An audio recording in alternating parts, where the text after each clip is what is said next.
예, 안녕하세요. 저는 이페스 코리아 이페스 본사에서 보험계약법을 담당하고 있는 김석주라고 합니다.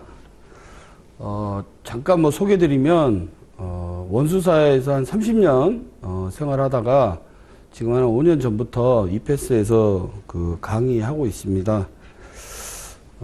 보험계약법 이번에 문제를 보니까 주로 이제 그러니까 옳지 않은 게 뭐 대부분이죠. 그래서 옳은 것 찾는 문제가 한 5문제 정도 되는 것 같고, 옳지 않은 것 찾는 문제가 35문제 정도 되는 것 같습니다. 그래서 주로 이제 틀린 문제를 찾는 게, 아무래도 옳은 거 하나 집어넣고 나머지를 바꿔버리는 게 훨씬 더 출제자 입장에서 편하니까, 그래서 틀린 문제를 많이 찾는 문제가 많을 수밖에 없고요.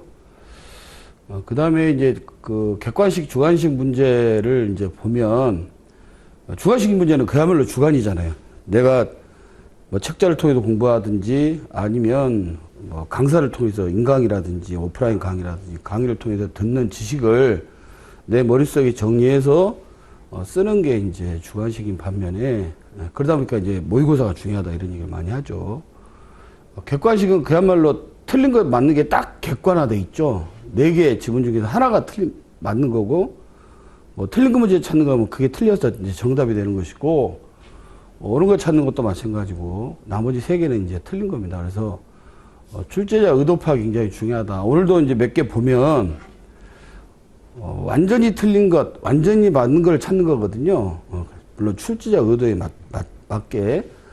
그렇다 보면 조금 틀린 거나 조금 맞는 거는 정답이 아닐 수가 있어요. 아마 제가 몇 개 말씀을 드릴 테니까 한번 그런 거를 좀 보셨으면 좋겠고, 전에 대법원 판례 보게 되면 객관식 시험은 지금 방금 말씀하신 제일 맞는 거, 제일 틀린 게 정답이다라는 그런 판례도 있었어요. 그래서 그 부분 한번 염두에 두시고 보셨으면 좋겠고, 아마 오늘 이 강의를 듣는 분들은 올해 1차 시험 본 분들은 안 볼 거예요. 보면 뭐 할 거야. 어차피 2차에 지금 주력해서 뭐 동차 합격을 하든 뭐 그렇게 해야 되겠죠. 아마도 내년도에 이제 내년도에 도전하겠다는 분들이 아마 들으시거나 보실 확률이 높은데, 이제 보험계약법 특정을 잠깐만 말씀을 드리면, 법이잖아요. 이게 상법입니다. 상법 4편, 보험편. 그러다 보니까 보통 대학교 다닐 때 한 3학년 2학기 정도에 공부하는 거거든요. 법대생들이. 그런 과목을 처음 들어오자마자 이제 공부를 하다 보니까 용어가 굉장히 낯섭니다. 낯설기 때문에 저희 과정 보면 제일 첫 번째 과정이 용어 풀이 과정이에요. 그래도 일부라도 좀 하고, 그래서 처음에 혼자 공부한다고 들어갔다가 용어가 막 너무 생소해서 포기하시는 분들도 꽤 있어요. 그러다 보니까 법대를 다녔던 사람이나 아니면은 보험회사에 뭐 보상 쪽은 아니더라도 하여튼 보험회사에 그래도 좀 있었다 이런 분들은 뭐 서답게 선생님이 풍을 얻는다고 어쨌든 조금 이해가 빠릅니다. 근데 그러지 않고 뭐 법대를 다닌 적도 없고 그다음에 보험회사 다닌 적도 없고 이런 분들 같은 경우에는 처음에 굉장히 애로가 많아요. 그래서 보험계약법이 특징이 그런 부분이 있다. 그리고 처음에 좀 어렵다. 통칙에서 시험이 제일 많이 나오거든요. 통칙, 손해보험, 그다음에 인보험으로 가게 되고, 각 손해보험, 인보험도 통칙, 각칙으로 나와 있는데, 통칙이 아무래도 이론이기 때문에 좀 어렵습니다. 각칙은 이제 실무니까 조금 더 편하죠. 뭐 자동차 이런 것들 알잖아요. 사고 어떻게 나오고 이런 것들. 그래서 아무래도 일반 과정 같은 경우는 처음에는 쉬웠다가 산수 뭐 1+1 뭐 2 이러다가 복소수 뭐 이렇게 어렵게 나가잖아요. 근데 저희 계약법은 처음에 어렵고 뒤로 갈수록 쉬워진다. 그래서 좀 그런 특성이 있다라는 말씀을 드리고, 또 오늘 문제 보게 되면 그 가로쳐서 다툼이 있는 경우 판례 위반, 이건 다 판례 문제입니다. 판례 문제. 이제 저희 시험이 46회 이렇게 하다 보니까 45회까지 장기까지 받고 46회다 보니까 뭐 거의 1800문제 정도 나오다 보니까 이제는 낼 만한 문제가 사실 없어요. 똑같이 문제를 낼 수는 없거든요. 그러다 보니까 판례 문제가 많이 나옵니다. 그래서 오늘도 제가 얼핏 이렇게 숫자 세보니까 70% 정도가 판례 문제예요. 28문제. 12문제는 그냥 이론 문제고. 그래서 여러분들이 이제 그 본과정 들어가시면 이 기본 과정도 있지만 팔레트 강이라고 있어요. 팔레트 강은 아무리 몰라도 꼭 들으셔야 된다. 혼자 공부하시기 쉽지 않잖아요. 조금 투자를 하셔야 됩니다. 그래서 그런 거 좀 말씀을 드리고 40문제 이제 처음부터 시작하도록 하겠습니다. 처음이 아마 좀 더디게 나갈 거고 저는 또 특징이 뭐 저희 앞으로 수강생이 될지 안 될지 모르겠지만 시험 문제만 풀지 않아요. 시험 문제만 풀면 금방 끝납니다. 그래서 시험 문제와 관련된 이론 같은 거를 조금 설명드리면서 배경을 설명드리면서 하기 때문에 조금 길어질 수 있는데 처음이 이론이 많다 보니까 통치기다 보니까 처음이 길고 뒤로 갈수록 좀 빨라질 겁니다. 일단 먼저 말씀드리고 한번 시작하도록 그렇게 할게요. 1번 문제입니다. 보험계약에 대한 설명 중 옳지 않은 거, 틀린 거. 여러분 항상 시험 볼 때 틀린 거 맞는 거 잘 체크하고 하세요. 다 해놓고 나서 다른 거 짚어버리면 틀리잖아요. 이거는 객관시험이니까. 이것도 판례 문제입니다. 1번 소급보험에서 보험계약 체결일 이전에 보험기간 중에 발생한 보험사고에 대하여 보험자는 최초 보험료를 지급받기 전에도 보상할 책임이 있다. 보험회사는 절대 땅 파서 장사를 합니다. 보험료 상급의 원칙. 보험료를 받지 않으면 보험을 주지 않아요. 보험료 먼저 내야 돼. 보험료 상급의 원칙이야. 그렇지만 소급보험이라는 것은 지금은 거의 없어요. 지금은 옛날에 1800년대 19세기 영국에서 제일 먼저 보험이 개발됐었고 그때 해상보험이 나왔었는데 그때 이제 해상과 해상과의 거래. 지금은 통신이 발달해서 금방 알잖아요. 근데 만약에 보스턴에서 배가 출발했어. 그러면 올 때까지 해상보험을 들어야 되잖아요. 선박보험을 들어야 되잖아요. 적화보험을 들어야 되잖아요. 들어야 되는데 지금은 언제 출발했다는 게 정확하게 나오지만 그때는 알 수가 없어요. 한참 있다가 뭐 모르스보 이런 걸로 해서 그때만 우리나라는 봉합을 필 때일 거니까 그러면 이제 그걸 확인해서 들은 게 이제 소급보험이라고. 그러면 소급해서 든다는 거잖아요. 예를 들어서 1월 1일 날 보스턴에서 출항했다. 근데 이 얘기를 뭐 한 1월 10일 정도에 들었다. 정확한 날짜일지 아닐지도 모르겠어. 근데 뭐 1월 1일 출항을 했대. 그러면 이때 이제 선주가 우리 한국에 있어요. 그러면 보험회사에다가 이 전까지로 아까 말한 1월 1일까지로 소급해서 보험을 가입해 주세요. 라고 하는 게 소급보험이에요. 이러다 보니까 요즘은 거의 없겠죠. 그러면 요때 보험료를 물론 납부를 해야 되겠죠. 요때 만약에 납부하면 요때 납부했을 거 아니에요. 또 이때 만약에 한 1월 5일쯤에 배가 빠져버릴 수도 있어. 침몰해서 사고 날 수도 있어. 근데 당사자가 누구냐? 보험자, 보험회사하고 보험자를 그 인슈러라고 하는데 과거에는 개인이 보험을 하는 경우도 있었거든요. 근데 요즘은 이제 300억 이상 해야 되기 때문에 대부분 다 인슈런스 컴퍼니 보험회사죠. 회사인데 당사자, 보험계약자인 보험료 내는 사람하고 보험자인 보험회사, 그 다음에 피보험자가 모르면 괜찮아요. 배가 빠졌어도. 이때 침몰했다 알면서 했으면 그건 무효지. 고혈압 들고 나서 보험 든 거랑 똑같은 거잖아요. 그러면 보험회사 다 망하겠죠. 요때 몰랐어. 그러면 괜찮아. 그때는. 그래서 요때는 요렇게 출항하는 날짜로 소급해서 보험을 가입해 달라고 하는 게 소급보험입니다. 이때는 보험료를 만약에 요때 보험료를 냈다고 하면 요때로 소급해서 보험을 들었고 보험료는 요때 1월 10일 날 냈어. 근데 나중에 알고 보니까 그때 보험 계약 당시 때는 1월에 날 침몰된 사실을 몰랐지만 나중에 이제 확인한 다음에 1월에 침몰이 됐어. 보험회사 해줘야 돼. 왜냐면 소급해서 약정이 있으니까. 그죠? 따라서 여기 보게 되면 최초 보험료를 지급받기 전에도 보상할 책임이 있다. 이거는 틀린 얘기 아니에요. 보험계약 체결 보험기간 중에 발생한 보험사고에 대해서 보험자는 최초 보험료를 지급받기 전에도 보상할 책임이 있다. 왜? 보상할 책임이 있으려면 어떻게 해야 되냐면 약정을 해야 돼. 아까 말한 대로 이렇게 소급 약정이 있어야 돼. 근데 이거는 그냥 최초 보험료를 지급받기 전에도 보상할 책임이 있다. 원래는 최초보험료 약정이 이렇게 없으면 그 두 번째 나오죠. 최초보험료 지급을 받을 때로부터 개시하거든요. 따라서 여기서는 뭐가 빠졌냐? 약정이 있으면 여기 빠졌어요. 굉장히 어렵죠. 이 내용만 보면 맞는 내용일 수도 있어요. 근데 여기 이제 저기 누구죠? 출제자가 봤을 때 이 약정이 없음이라는 내용을 넣은 거야. 그래서 일단은 여기 한번 보시고, 여기 답인 것 같은데 한번 보시고. 두 번째 거는 보험자의 보험계약서 책임은 당사자의 다른 약정이 없으면 보험료를 지급받는 걸 개시해. 그럼 약정이 있으면 보험료를 지급받을 때 아니어도 돼. 이건 맞는 내용이 되겠죠.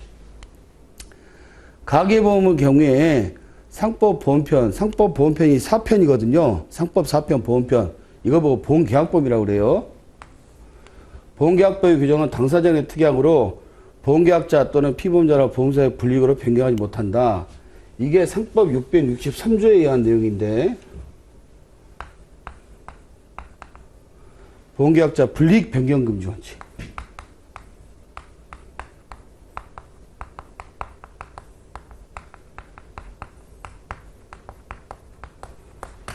우리 보험계약법은 최소 기준이 되는 거예요. 최소 기준이 되는 거.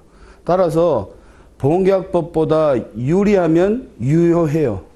보험계약법과 동일하면 약관이 동일하면 유효해요. 근데 보험계약법보다 불리하게 되면 무효입니다. 그 약관 해당 조항은. 그 얘기입니다. 그래서 불리고 변경하지 못하게 돼 있어요. 이것도 맞는 얘기고. 보험계약은 청약과 승낙에야 합의만으로 성립하는 분류식 낙선계약이다. 보험계약의 성질.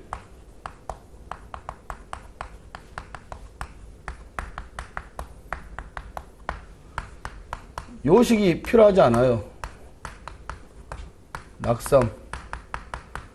우리나라의 법들이 대부분 다 일본에서 베껴왔어요. 그러다 보니까 일변식 용어를 많이 씁니다. 뭐 우리나라는 지하철 갈아타는 걸 승환이라고 하죠. 승환 환승구라고 얘기하죠. 환승구라고. 우리나라는. 나도 헷갈리네. 일본은 승환이라고 해요. 그래서 갈아타는 계약을 우리 같으면 환승계약으로 해야 되는데 일본말로 승환계약이라고 해요. 승환계약.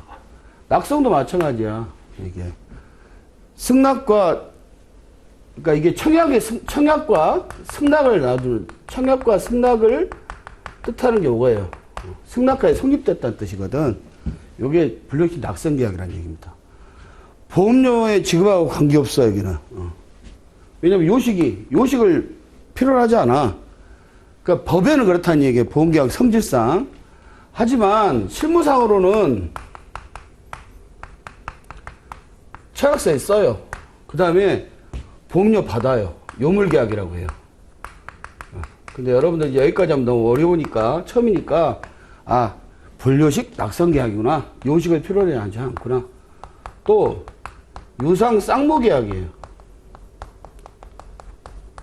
당연히 상인이니까 유상이겠지. 무상으로 하겠습니까? 우리가 식당 가서 밥 먹을 때 저 설렁탕 주세요. 그럼 설렁탕 갖다 주면 밥 먹고 나서 돈을 내죠.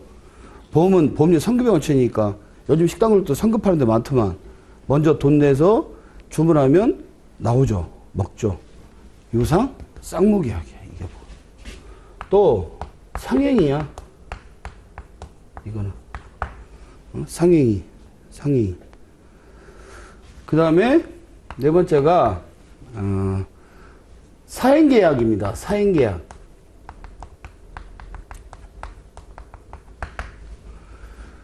보통 보험료 월보험료 한 2, 3만 원 냈는데 두 번, 세 번 내다가 사고가 나서 보험금을 2억, 3억 받았다. 도박 같은 성격이죠. 약간. 이러다 보니까 어떤 게 많이 발생될 수 있을까요? 모랄 해저드. 보험 사기가 많이 늘어날 수 있겠죠. 지금처럼 보험료 한 두 번, 세 번 내다가 진짜 사고가 나서 보험 타는 게 괜찮아. 근데 그거를 고의적으로 조작해서 만드는 거야. 이제 그런 게 있을 수 있다라는 게 있고, 또 최대 선의 계약이라고, 이거는 이제 상법에서 주로, 상법이 아니라 해상보험에서 많이 씁니다. 해상보험. 엄격하다. 굉장히 엄격하다.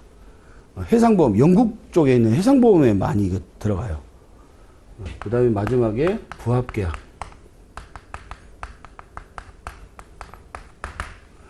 보험을 너 홍길동을 위한 보험, 홍말자를 위한 보험, 이렇게 개인적으로 다 보험을 만들 수가 없잖아요, 보험회사는. 아, 우리가 이번에 뭐 플러스 보험을 만들었어요. 우리 보험은 어떤 거예요? 그래서 홈쇼핑이라든지 이런 데 선전을 막 하면 고객들이 보고 있다. 그거 청약의 유인이라고 하는 거죠. 그럼 이제 일반 소비자들이 보다가, 저 보험 내가 들어도 되겠네. 그럼 내가 들은 거야. 이쪽, 한쪽에서는 룰을 만들어. 원 룰을 만들어, 보험회사가. 그럼 나머지 한쪽에서는 이 룰에 가부만 결정하면 돼요. 아, 이건 내가 여기에 들어야 되겠구나. 아니면 안 들어도 되겠구나. 이건 나하고 안 맞네. 안 들거나. 들면 되는 거야. 들게 되면 부합되는 거죠. 이게 부합계약이라는 얘기예요. 왜 이게 나왔냐? 단체성 때문에. 보험회사, 보험계약은 단체성을 갖고 있다. 개별 계약을 할 수가 없잖아. 그래서 단체, 큰 상품 하나 만들어 놓고 일반 사람 유인을 시켜서 그 사람이, 맞네. 그럼 착각하고. 거기에 따라 승낙하면 보험계약이 성립되는 거죠.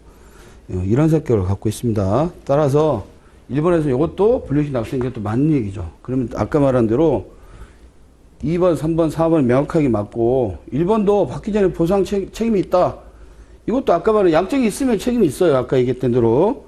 근데 그 내용이 빠져 있잖아. 그래서 틀린 거예요, 이게. 아까 말한 대로 조금 맞는 거죠. 그래서 1번에는 1번이 답이 되겠다.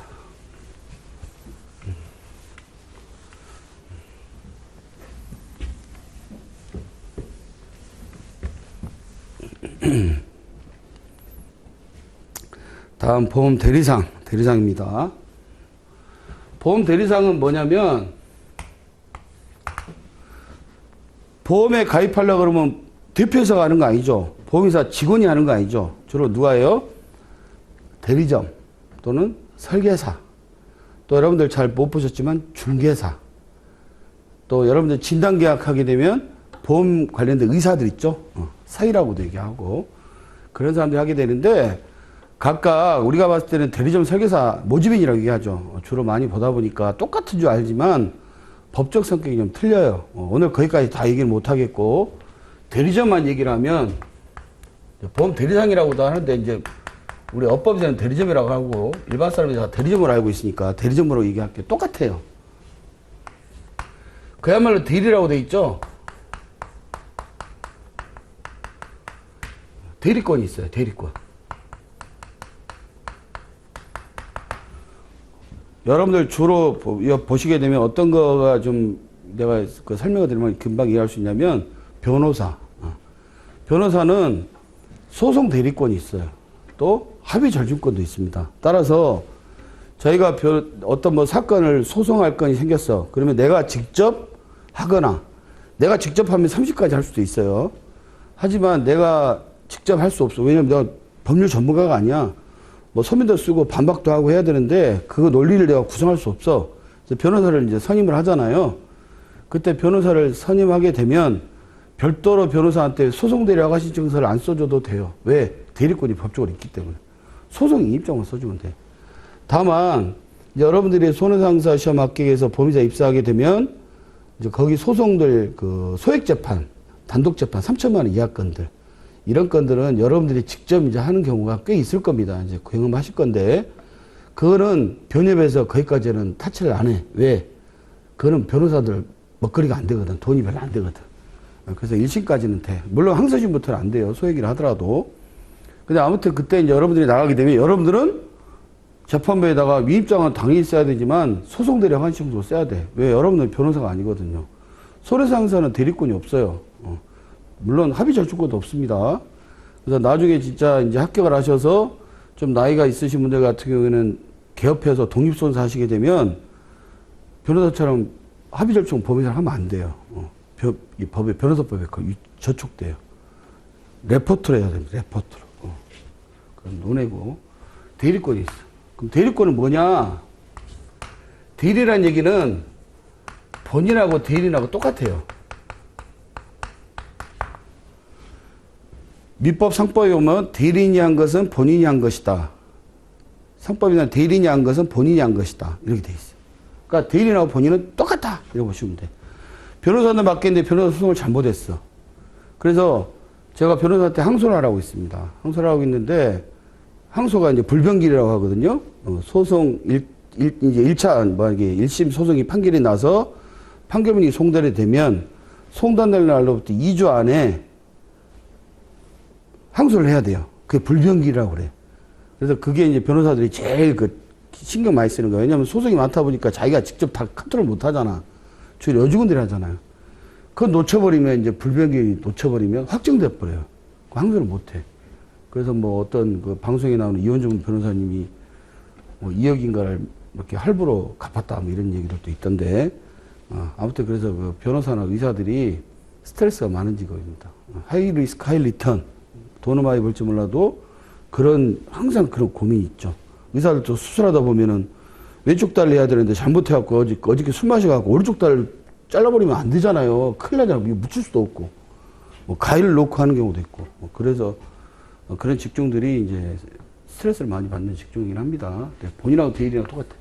근데 변호사가 항소를 안 해서 확정이 돼 버렸어. 내가 이 관계된 제 3자한테 그 사람이 나한테 항의를 하니까 야 나한테 얘기하지 마. 변호사 제가 한 거야. 이렇게 얘기 못 한다고요. 왜? 내가 한 거나 변호사 한 거나 대리권이 있으니까 똑같다고. 이게 대리. 보험 대리자 마찬가지. 대리권이 있어요. 똑같아요. 그래서 이 사람들은 뭐 어떤 권한이 있냐면 보험료 수령권도 있고 보험증권을 교부하는 권한도 있어.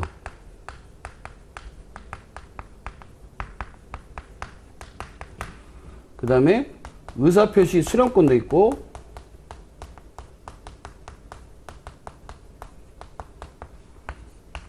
의사표시 행사권도 있어요.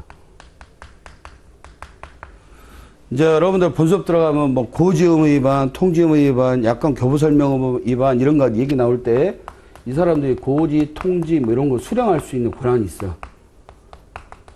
보험회사다 지금 얘기 못 하잖아. 우리가 계약할 때 대리점한테 얘기하잖아. 저 고혈압이 있어요. 고지할 거 아닙니까? 이 수령권이 있어, 이 사람은. 또 행사권도 있어. 뭐 해지 통보하는 거라든지 이런 네 가지 권한이. 그러니까 보험 대리점은 모든 권한이 다 있다 이렇게 보시면 돼요. 또 뭐 계약 체결. 당연히 보험계약 여기 대리점한테 하지. 이제 오늘 문제 보니까 설계사가 없는데 설계사는 없어요. 다 없는 게 아니야. 몇 개밖에 없어. 참고로 2개밖에 없어. 직권 교부권은 그냥 있고 수령권도 영수증 거부 조건으로 있어. 세모야 세모. 원래는 없어. 근데 나머지 이건 없어요. 그래서 그와 관련된 판례들도 많이 있는데 오늘은 뭐 문제풀이 하는 거니까 그냥 넘어가도록 그렇게 하겠습니다. 여기서 지금 틀린 거 찾는 거죠? 보험대리점은 보험계약자라고 보험료를 수령하고 작성한 보험증권을 교부할 권한이 있다. 맞죠? 보험대리점은 보험계약자로서 청약, 고지, 통지, 해지, 취소 등 보험계약 의사표시를 수령할 수 있는 권한이 있다. 맞죠? 보험대리점은 보험계약자에게 보험계약 체결, 변경, 해지 등 보험계약 의사표시를 할 수 있는 권한이 있다. 맞죠?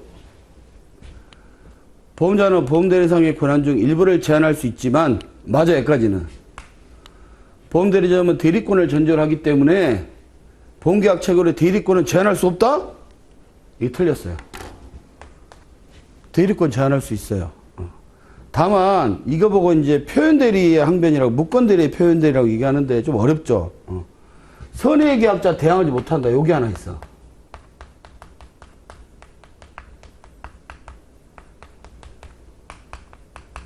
오늘은 그냥 여러분들 처음 들으시는 거니까 이거 듣고 이해하시면은 엄청나게 실력이 있으신 분이고 뭔 소리를 모르겠다 그러면 1차 공부를 이제 내년에 열심히 해야 되겠구나. 내년이 아니구나. 올해 한 10월 달부터 개강하죠. 그때부터 그런 생각을 하셔야 되는데 예를 들면 이런 겁니다. 보험 대리점이 지점장이야 내가. 대리점이 찍혔어 저한테. 그래가지고 이 사람한테 당신은 앞으로 자동차 팔지 마. 자동차는 팔지 말고 당신은 장기만 팔아. 이렇게 얘기를 했어요. 그럼 이 사람은 저와의 관계에 있어서 저는 지점장이니까 보험회사를 대표하잖아. 또 거기 장이잖아. 이 사람을 관리하는 관리자잖아. 제가 이 사람한테 권한을 뺏은 거야. 대리권을. 어떤 걸 뺏었냐? 자동차는 당신은 권한이 없어. 무권이야. 권리가 없어. 권리가 없는 자의 법률행위는 무효거든요. 장기만 팔아라. 이렇게 했는데 어느 날 누가 지인이 연락이 왔어요. 이 사람이 대리점 하시는 분한테. 포르쉐를 보험을 들겠다는 거야. 포르쉐 이런 거 보험료가 뭐 1년치 보험료가 한 400, 500 정도 돼요. 그러면 이제 보통 이제 회사별로 틀리지만 대략 수수료가 한 7% 정도 되거든요. 그럼 그 하나 팔면은 35만 원 정도 받을 수 있잖아. 그죠? 근데 그 보험 들겠다는 사람은 이 사람이 대리점 하는 거 알고 있잖아요. 이 사람이 자동차는 할 수 없다는 걸 알아요? 모르죠. 이 사람이 나는 권한이 없어요. 이렇게 거절했어야 되는데 아이씨 뭐 그라도 뭐 하지 뭐 그래서 이 보험 계약을 한 거야.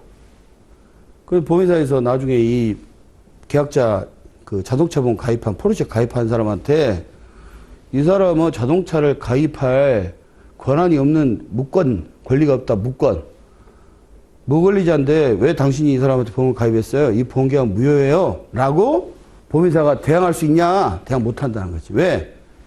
이 사람은 선의의 계약자거든. 선의는 착한 뜻이라는 얘기가 아니라 몰랐다는 거야. 몰랐다. 악의는 나쁜 뜻이라기보다 알았어. 알고 했어. 이거 권리가 없다는 걸 알았어. 야, 나 권리가 없어. 야, 그래도 좀 가입해줘. 이랬으면 이 사람은 대항할 수 있어, 보험회사가. 물론 입증해야 되겠지만. 그런데 이 사람은 몰랐어요. 이 사람은 당연히 대리점 하는 줄 알고 있어서 평소에도 거래도 했고, 그런 사람한테는 대항 못해요. 그 계약은 유효해요. 그래서 그보고 무권대리에 의한 표현대라고 합니다. 따라서 제한할 수 없다고 이거 틀렸어. 그래서 여기서는 2번에서는 4번이 답이 되겠습니다. 3번 문제 보겠습니다. 3번 문제.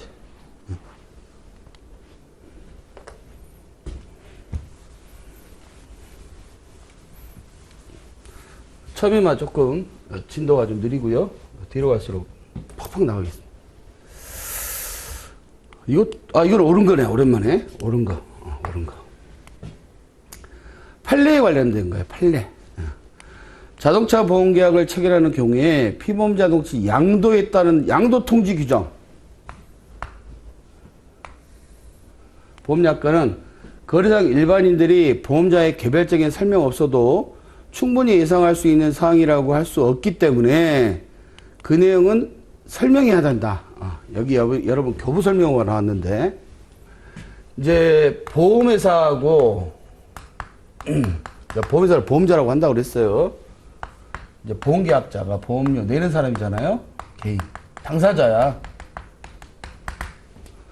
보험자가 처음에 해야 될 업무는 뭐냐면 약관 교부 설명 업무를 해야 돼.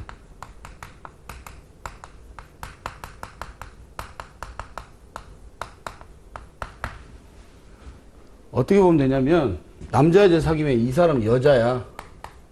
주로 남자가 여자한테 사귀자고 하잖아요. 물론 요즘은 뭐 시대가 변해서 여자가 먼저 남자한테 가서 사귀자고 하는 경우도 있지만 그게 좀 드무니까 보편 타당한 걸 얘기를 할게요. 남자가 여자한테 마음에 드니까 사귀시다. 그럼 여자가 어머 그래요 이렇게 하는 경우 거의 없죠. 대부분 뭐라고 그래요?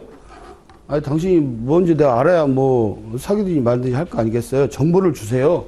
그게 뭐야? 보험계약자와 보험회사에다가 고지음을 해야 되겠죠.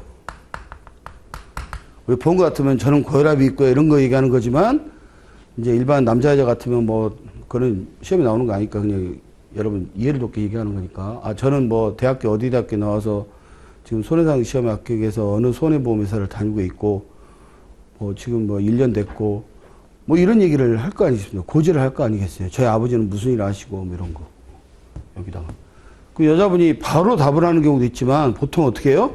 조금 시간을 주세요 라고 하면서 그게 이제 청약이죠. 청약. 보험회사가 인수심의 할 거 아니겠어요? 이 사람 혈압이 있는데 보험을 받아야 되나 말아야 되나? 제한을 걸까? 뭐 이러면서 그러면서 승낙을 하게 되는 거야.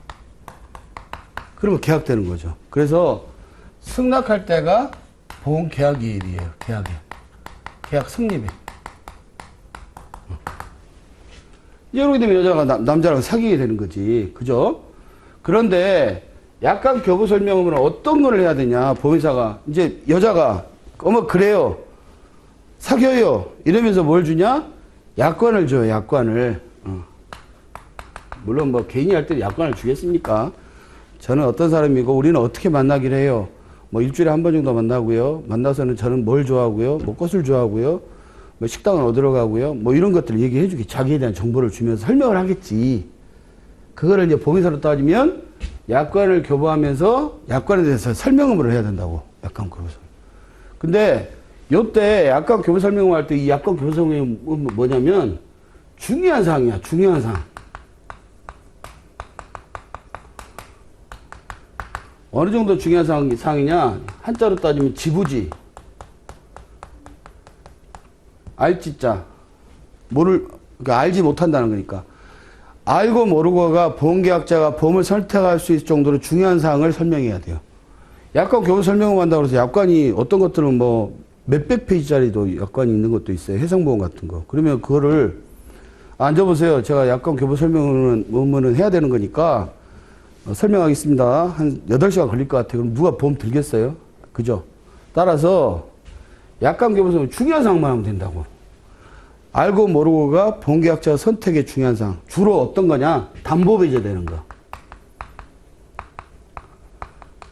면책되는 거. 안 물어주겠다는 거. 이런 것들 얘기를 해줘야 될 거 아니에요. 물어주는 거야 뭐 설명 안 해도 나한테 다 아는 거니까. 이런 내용들을 약간 교부 설명을 해야 되고, 그 다음에 이제 계약자, 근데 이제 이거를, 그럼 다 이거 해야 되냐?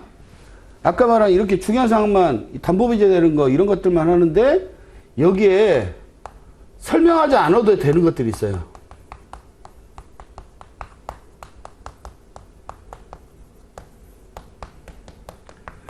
이게 이제 대법원 판례 내용인데, 3가지가 있어. 일반적이고 공통적인 거야. 또 거래사가 이미 다 알고 있어. 이제 우리 뒤에 보면 4번이고 5번 문제에 보면 사기권, 청구권 사기 조항 나와요. 사기는 나쁘다는 거 다 알죠. 그럼 설명 안 해도 돼. 그 설명 안 했다고 해서 약간 교부 설명 위반이다 얘기 못 한다고요. 왜? 이 대법원 판례에 의해서. 세 번째, 법령에 부여한 걸 되풀이된 거.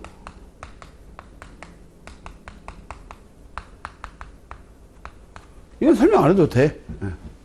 이렇게 예의사항이 있어. 일단 여기까지 합시다. 그러면 첫 번째 한번 보자고. 자동차 조합보험 체결하게 되면, 양도하게 되면, 주로 이거는 사업용 자동차가 많아. 영업용 자동차. 다른 사람한테 자동차를 판매하게 되면, 양도하게 되면, 보험이 따라가잖아요. 그 보험. 그러면 원래 내 차인데, 나는 A회사 차인데, B회사로 차를 양도하게 되면, 위험률이 달라지잖아. 그럼 당연히 보험회사의 유율이 다 달라질 거니까 승인을 받아야 되죠. 승인 받으려면 어떻게 해요? 보험회사에다 양도했어라고 통지를 해야 되겠죠. 그럼 보험회사에서 그 통지에 관련돼서 보험료가 얼마입니다라고 통지해주는, 승낙하는 거죠. 그래야만 넘어갈 수 있거든요. 이거는 일반 사람들이 다 알 수 있는 내용이라고. 이게. 일반인들이 다 알 수 있는 내용이야. 그럼 알 수 있는 내용은 설명하지 않아도 된다며. 이거 설명해야 된다고 틀렸어. 어렵죠, 여러분. 저희 교재에 실어놨어요. 약간 교부 설명 안 해도 되는 거. 이게 판례 내용이야. 양도 통지 규정은 설명하지 않아도 된다. 판례 있어요. 상법 680조. 이거 손해방지 의무거든요. 손해방지 의무.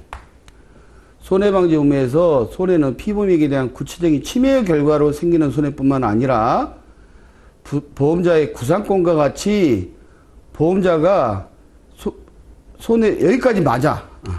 손해방지 경감 의무. 침해 결과는 손해.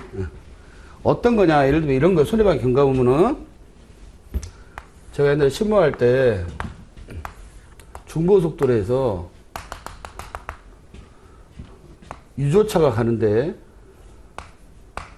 르망 1차선에 가다가 고속도로 1차선은 초회선이죠. 요즘 이제 단속한다고 하던데 그때 90년대 말은 뭐 단속 안 했기 때문에 그냥 1차선이 무슨 뭐 자기 전용 차선인 줄 알고 쭉 사세히 가면서 가는 사람들 되게 많아요. 지금도 많아요, 지금도. 이건 이제 차선위반으로 이제 그 딱지 끊겠다는 얘기인데, 아무튼 이러다 보니까 이 사람이 성질 급하니까 이 중간에 끼려고 끼다가 박아버렸어요. 그래갖고 2차로 도망가 버렸고, 요즘이야 블랙박스라도 있으면 찾겠지만, 찾는다 하더라도 구상하기가 좀 쉽지 않을 거야. 근데 아무튼. 근데 이 유조차가 전복돼 버렸어요. 유조차 망가진 게 5천만 원. 수리비. 이 르망이 한도 1억 들었어요. 대물 한도. 5천만 원 수리하면 되지. 근데 문제가 유조차다 보니까 기름이 유출될 거 아닙니까? 옆에가 금강이었어요. 이거 놔두면 이제 금강이 오염되면은 손해가 엄청나게 확대되겠죠. 그러다 보니까 이제 여기 막 막고 이런 작업을 했는데 그 비용이 한 1억 들었어요. 그러면 1억 5천만 원이면 한도를 넘잖아요. 뭐 개인적으로 보상을 하든지. 근데 지금도 5천만 원 큰 돈이지만 그때 당시 같으면 엄청나게 큰 돈이죠, 5천만 원이. 그렇다고 야 수리비 5천이니까 수리비 5천까지 하고 나머지 5천 남았으니까 5천만 원까지만 작업하고 나머지는 말아버리라 그러면 안 막는 거랑 똑같은 거죠. 요때 이 1억을 뭐라고 그러느냐? 손해방지 경감비라고 그래요. 이거는 보험금의 한도를 초과해도 줘요. 보험회사가 물어주게 돼 있어. 손해방지 경감비에서. 그 내용입니다. 그런데 요때의 손해방지 의무에 대한 비용은 이 구청이 침해 결과로 생기는 손해 1억에 대한 얘기지. 그것뿐만 아니라 이 사람이 이제 구상이 발생됐어. 구상권과 같이 보상원에 취득한 이익을 상실하게 해가지고 구상권에 대한 손해까지 포함한다. 이건 아니다. 이것도 판례 내용입니다. 판례 내용. 우리가 지금 맞는 거 하는 거지? 들봐 틀렸고. 보험계약자 측이 입원 치료를 사유로 보험금을 청구하여 이를 지급받았어. 근데 이게 사실은 필요하지 않은 거야. 그러니까 고입원 이런 거야. 그래서 보험계약 기초가 되는 신뢰가 파기됐다면 보험계약자는 보험을 해지할 수 있다. 중대 사유로 인한 해지 조항이 있어.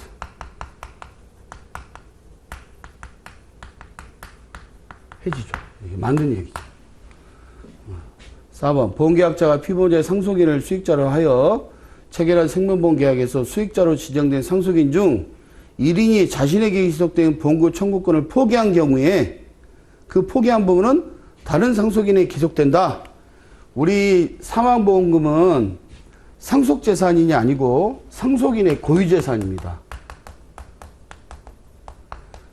물론 이렇게 포기 안 해도 돼. 이거 문제니까 이렇게 나온 거지. 이제 우리 채무가 있으면 상속 포기하면 채무까지 다 없어지는 거거든요. 내가 상속됐다는 걸 알았을 때 그때 알면 그때부터 하면 돼요. 하면 되는데 이 보험금 청구권은 사망보험금은 그 상속과 관계없어요. 그러니까 포기 안 해도 되는데 아무튼 이제 이렇게 전제효과를 달았으니까 이거는 상속인의 고유재산이기 때문에 포기하게 되면 다른 사람한테 기속 안 돼요. 만약에 상속재산 같으면 기속되겠죠. 뭐 예를 들어서 여기 좀 너무 많이 나가는데 아버지가 있는데 아버지가 혼자 아들 둘을 키웠다. 얘가 아버지를 살해했다. 근데 아버지 보험금이 1억 원이었다. 그러면 5천만 원이잖아. n분의 1이니까. 그러면 이 아들한테만 5천만 원 주면 얘한테는 안 줘요. 이게 만약에 아버지 그냥 재산이었어. 그럼 얘한테 1억 다 가겠지. 왜? 보험금은, 사망보험금은 상속재산이 아니고 상속인의 고유재산이기 때문에 기속되지 않는다. 포기했으면 그냥 포기한 놈은 끝나고 나머지한테는 기속 안 된다. 이 얘기예요. 요거 좀 내용이 좀 틀리긴 한데 이렇게 해서 이해하시기 바라고. 그럼 여기서는 3번이 맞는 얘기니까 옳은 것은 3번이 옳은 게 답이 되겠습니다. 네.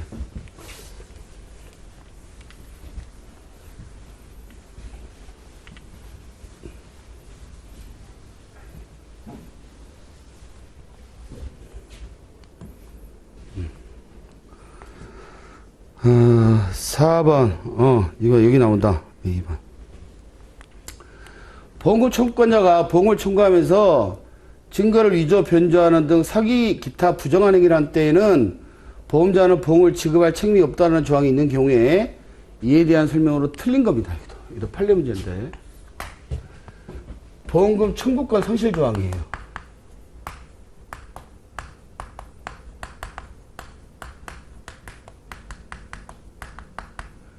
이게 2010년도 이거는 상법에 있는 게 아니에요.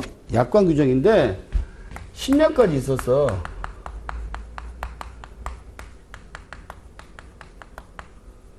그러니까 지금도 이렇게 시험이 나오는 이유가 요즘에는 10년이 바뀌어서 약관에 유사 조항이 있어요.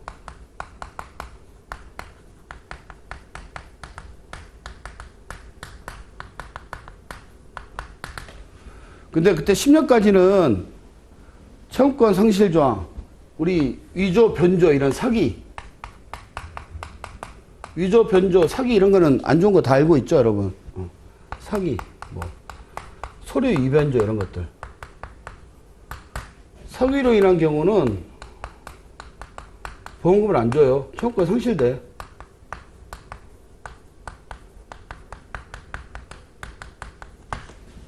이거 다 알죠? 사기는 안 좋다는 거 다. 근데 왜 그때는 뭐 이런 소송도 막 그랬을까? 다 안 줬어, 다. 근데 지금은 10년 이후에는 유사정이나 했던 것처럼 위조 변조한 그것만 안 줘. 그러니까 이제는 소송 같은 게 거의 없죠. 그래서 이제 한동안 10년도에는 이런 판례가 좀 문제가 많이 나왔죠. 판례가 이제 그때 팔았던 게 있으니까. 근데 최근에 와서는 이제 이런 것들이 거의 다 이제 소진이 돼서 요즘은 문제가 한 4년 전에 한번 나왔다가 이번에 또 나왔어요. 이런 정도 이제 개정된 약관에 대한 문제가 나올 수 있습니다. 그러면 요거는 한번 이제 논조를 한번 보게 되면 첫 번째, 우리 상법 663조에 의거해서 불이익 변경 금지. 왜냐면 안 준다고 했으니까. 위배되면 무효라고 그랬잖아요. 이게 무효냐?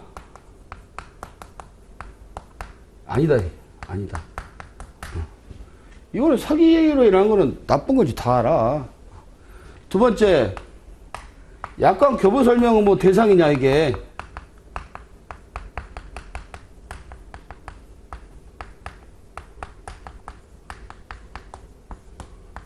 이것도 아니다.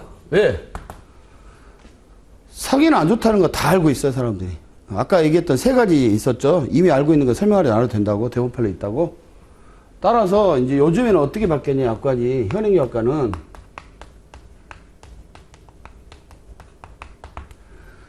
그 사기를 범해서 나온 그 손해, 그거 해당 조항 전체가 아니고 허위 청구한 금액만 면책이야.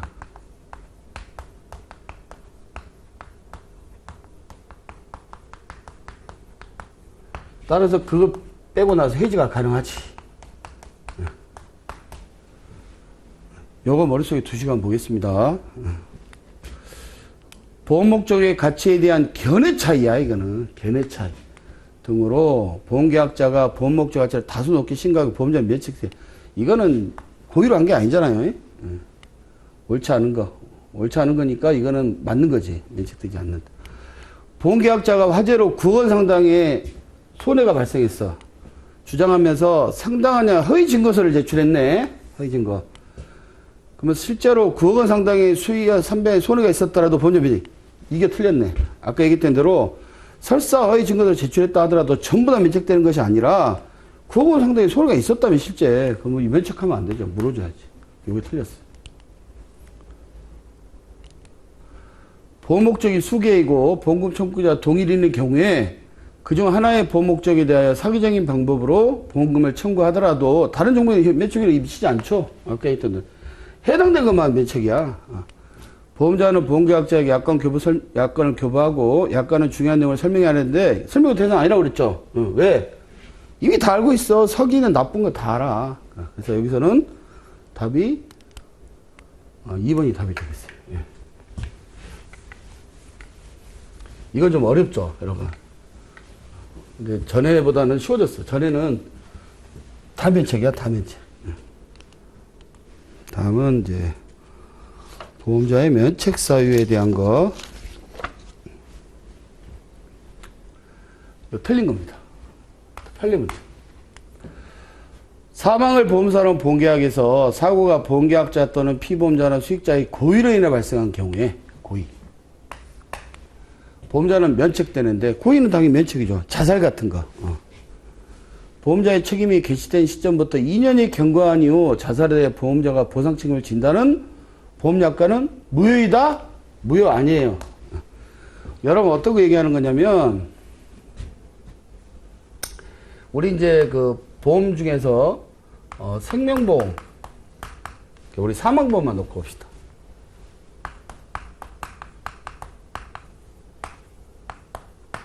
놓고 보면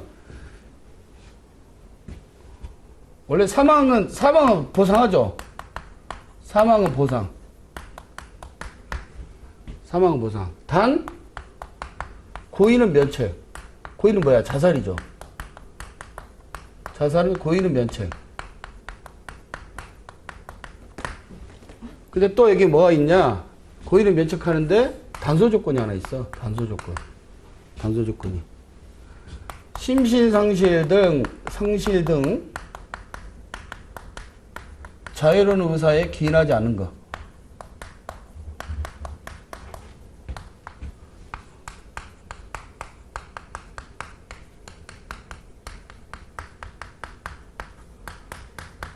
그러하지 아니하다. 그러하지 아니하가 뭐야? 면책하지 않는다. 결국 보험금 물어주겠다. 이런 뜻이에요. 이게 뭐냐면 조현병 같은 거. 나 배트맨인 줄 알았어. 내가 배트맨이야. 그래서 15층인데 뛰어내릴게. 애들 불러놓고. 그래서 내가 15층에 뛰어내렸어. 그거는 뛰어내려서 죽으려고 뛰어내린 게 아니야. 자기는 배트맨을 알고 있는 게 정신병이죠. 조현병. 이런 경우에는 실제 자살하려고 하는 의사가 있었던 게 아니잖아요. 그래서 이런 경우는 보상해 준다라는 거예요. 그런데 대부분은 이제 여기까지는 이건 다 공통되지만 하나 더 플러스 되는 게 하나 있어. 보험 계약하고 나서 2년이 경과된 경우에는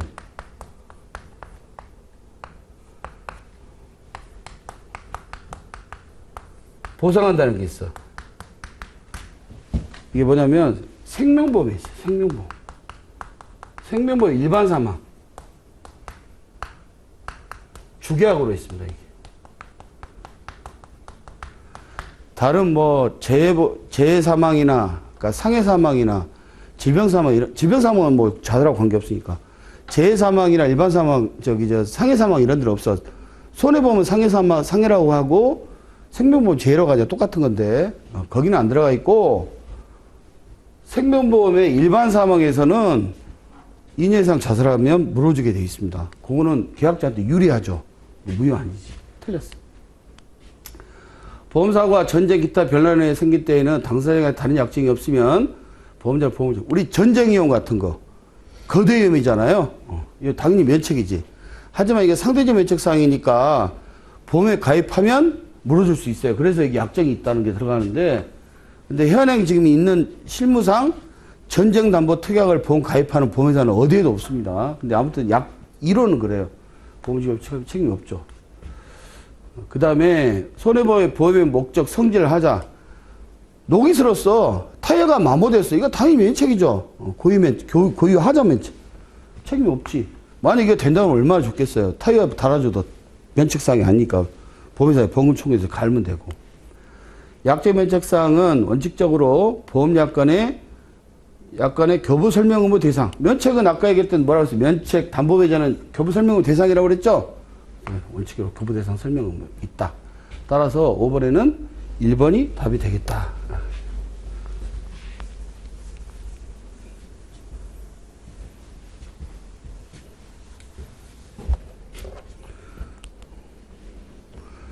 다음 6번 보겠습니다. 약간 교부 설명에 관한 설명으로 틀린 거. 아까 교부 설명을 조금 하다 말았어. 여자, 보험자는 남자인 보험계약자한테 약관을 주고 약관을 주면서 약관에 대해서 명시적으로 아주 중요한 사항을 설명해야 돼. 물론 설명하지 않아도 되는 거 있긴 하지만 그러면 약관 교부 설명 의무에서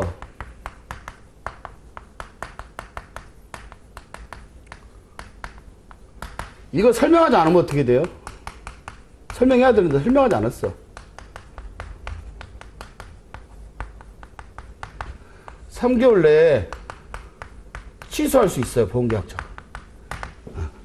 그럼 이제 여기에 문제는 문항에는 없지만 그럼 설명해도 잘 모를 텐데 설명을 안 했으니 3개월 내에 취소했는지 모를 거 아니야. 그러면 그냥 지나버렸겠죠.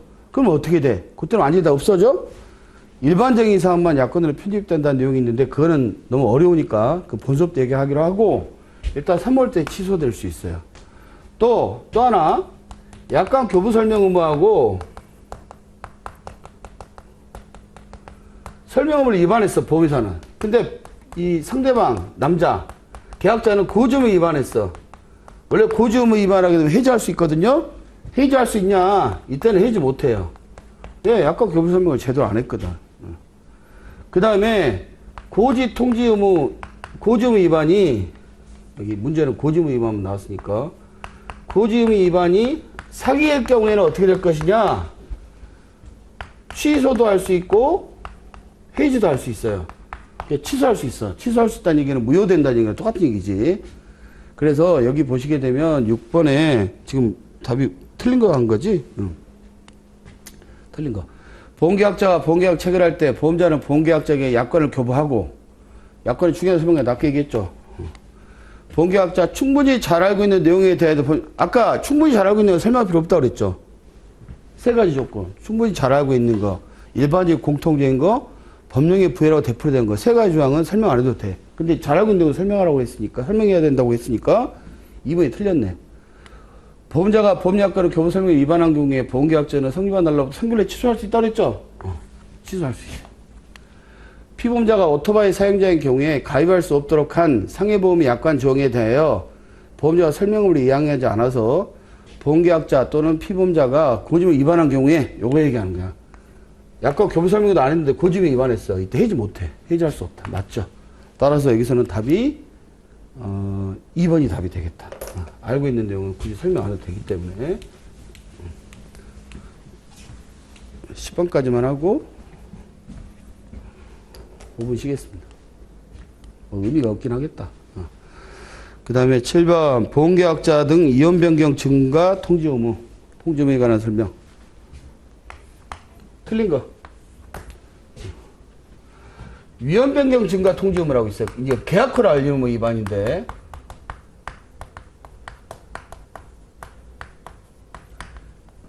이거하고 위험 유지 의무라고 있어요. 조금 다른 점이 있어. 여기는 그야말로 통지 의무가 있어요.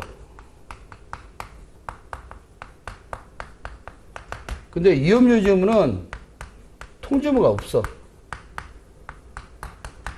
100개까지 설명하면 시간이 너무 많이 걸리니까 그냥 여러분들 요 정도만 얘기할게요. 나머지는 본 수업 때 들으세요. 근데 여기서는 보험계약자하고 피보험자만 있어. 주체가. 근데 위험유지 의무는 보험계약자, 피보험자,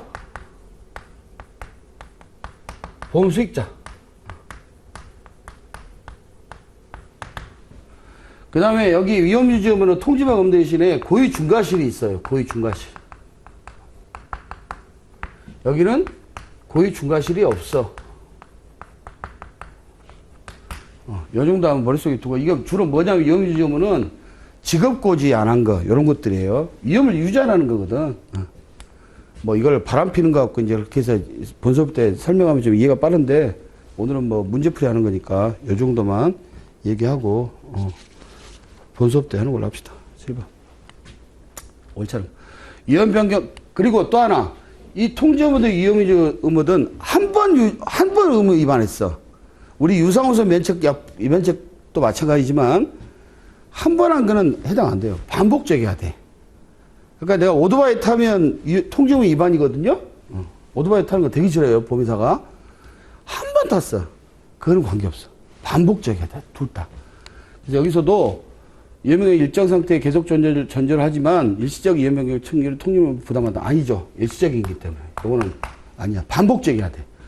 보험계약자 또는 피보험자가 위험 변경 증가 통지를 해태한 경우, 그럼 이거 통지의무 위반했어. 그러면 고지의무 위반도 마찬가지지만 안날로부터 1개월 이내에 해지할 수 있어요. 안날로부터 1개월 내에 보험계약 해지할 수 있어요. 또 보험자는 위험 변경 증가 통지를 받을 때는 1월 내에, 근데 이제 고지의무 위반은 해지밖에 없지만 위험 변경 증가 통지 의무는 보험료 더 받고 증액해서 유지할 수도 있어요. 꼭 여자가 바람 피웠어. 여자가 남친구한테 나 할 말이 있어요. 나 바람 피웠어요. 그러면 남자가 그래 앞으로 피지 마. 이렇게 할 수도 있고, 아유 못 참겠다 그냥 헤어지자. 헤어지자면 해지하는 것이고, 앞으로 피지 마. 그럼 보험료 증액하고 계약 해지 안 하는 거지. 그러니까 증액을 할 수도 있고 해지할 수도 있고. 만날 수도 있고 헤어질 수도 있고 이것도 맞고. 인본계약을 체결한 후 다른 인본계약을 다수 가입했다는 사정만으로 보험 다수 가입했다고 그래서 이게 무슨 불량한 목적으로 가입한 게 아니라면 통지의무 이게 위험이 증가된 게 아니죠. 보험 몇 개 더 들 수도 있는 거 아니야 내가. 이것도 마찬가지. 여기서는 답이 1번이 답이 되겠습니다. 네.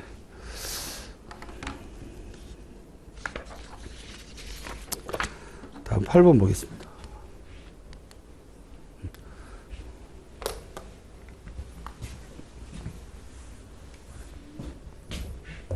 8번.